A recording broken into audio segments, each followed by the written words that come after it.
Hi, I'm Father Chet Artyciewicz of the Glenmary Home Missioners. I'd like to share a thought or two with you about this wonderful season that we call Lent. It is indeed a time of grace. It's a season of hope and change. So I have a couple of thoughts. The first is this. We need to focus upon what is really central to our need for conversion. Here's a story. There was once a priest walking down the street. Suddenly he was approached by a robber who stuck a gun in his face and said, "Give me your money, Padre." The priest is obviously shaken, so he's fumbling around to find his wallet, and the first thing he finds is a pack of cigarettes. So nervously he says to the robber, "Smoke?" And the robber says, "No thanks, Father. I gave them up for Lent." Well, maybe there's something else he should have been working on besides cigarettes. Perhaps, robbing should have been the point of his conversion. Don't get me wrong. Some of the things we do aren't central, but they're good.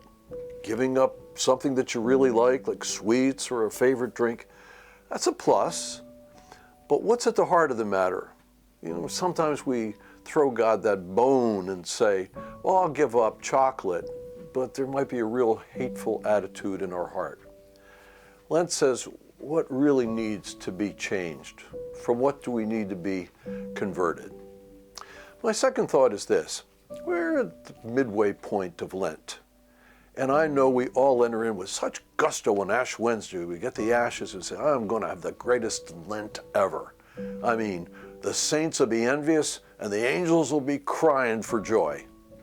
And then long about Saturday after Ash Wednesday, that begins to fade, doesn't it?